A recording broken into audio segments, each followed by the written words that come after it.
പ്രിയപ്പെട്ട സുഹൃത്തുക്കളെ, നമസ്കാരം.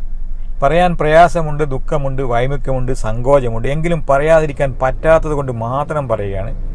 ഈ CPMന്റെ മുഴുവൻ പരിപാടികളും പദ്ധതികളും അശ്ലീലത്തിൽ പൊതിഞ്ഞതായിരിക്കും, എന്നും എപ്പോഴും. നിങ്ങൾക്കറിയാം, ഇപ്പം നമ്മൾ കണ്ടുകൊണ്ടിരിക്കുന്നത് ശൈലജ ടീച്ചറെ പറ്റി ഇങ്ങനെ ഒരു വീഡിയോ ഉണ്ട് എന്ന് പറഞ്ഞ് വിശ്വസിപ്പിച്ച് അവരെ കൊണ്ട് എന്തൊക്കെയാണ് കുരങ്ങ് കളിപ്പിച്ച് തിരിഞ്ഞും മറിഞ്ഞും യൂട്ടേൺ അടിച്ചും അവരിപ്പോൾ പെടാപ്പെടാട് വിടുകയാണ്. പക്ഷേ അവരെടുത്ത് പറ്റിയ തെറ്റെന്താണെന്ന് വെച്ചാൽ, ഇത്തരത്തിൽ മാർക്സിസ്റ്റ് പാർട്ടിയെ കണ്ണടച്ച് വിശ്വസിച്ച് ഇത്തരത്തിലൊരു ആരോപണം, അതും എതിർ സ്ഥാനാർത്ഥിക്ക് എതിരായിട്ട് പറയുമ്പോൾ, അപ്പോൾ എതിർ സ്ഥാനാർത്ഥിയെ പറ്റി ഒന്ന് മനസ്സിലാക്കുന്നത് നല്ലതാണ്.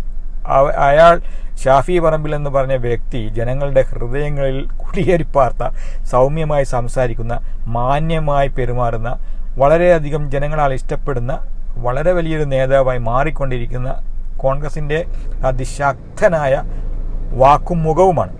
അപ്പോൾ അത്തരത്തിലുള്ള ഒരു വ്യക്തിയെ ഇങ്ങനെ അപകീർത്തിപ്പെടുത്താൻ ശ്രമിക്കുമ്പോൾ ഇതിൻ്റെ നിജസ്ഥിതി അറിയുക എന്നത് ടീച്ചറുടെ ബാധ്യതയാണ്.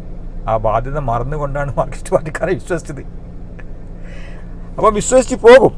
ഏതായിരുന്നാലും അത്തരത്തിലൊരു വീഡിയോ ഇല്ല എന്ന് അവർ തന്നെ പറഞ്ഞ് മലക്കം പറഞ്ഞ് യൂട്ടേൺ എടുത്ത് തിരിച്ചു വന്ന് നാറി ഇപ്പം ആയി സംസാരിക്കാനോ പ്രതികരിക്കാനോ പറ്റാത്ത രീതിയിൽ അവർ മാറി. എടാ മോനെ, വടകരക്കാരെ പോയി ഷാഫിക്ക് വോട്ട് ചെയ്യും.